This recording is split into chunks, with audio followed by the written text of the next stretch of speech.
to the younger players, the kids, like 10, 11, 12, 13, that kind of age, 14. Yeah, father, mother investing so much for lessons, badminton training. There are players, the relatives who are watching him in the tournaments. He expected to win. The first game, he won. Second game, he lost. Third game, opponent is having 19, he's 12. So he feels there is no chance I can win. So up to third game, 19, 12, he was moving fine. But when he is, come, Andy, you are 19. You are 19, 12, so you are about to serve. Yeah, you are about to serve. So he's about to receive it. But suddenly, you ready in singles. Suddenly,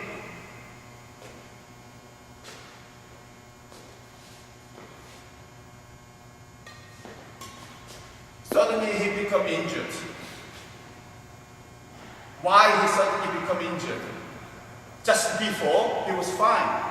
Why? He can't take defeat. He can't face his parents. He can't face his friends. I did everything, but I lost. He can't take it. That's why he suddenly receiving service like this, saying, I am going to lose because suddenly my legs, something wrong with it. So I lost because of my legs. These days, more and more younger players are like that. I call them puppy in the warm house. I am talking to the parents.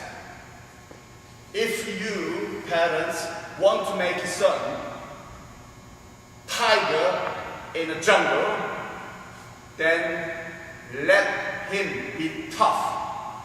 Let him be able to face the defeat and learn how to cope, how to handle that defeat, and then prepare for the next battle. That will be far better than comforting him every single time and do everything for him, and he will become big puppy in the warm house when he grows up.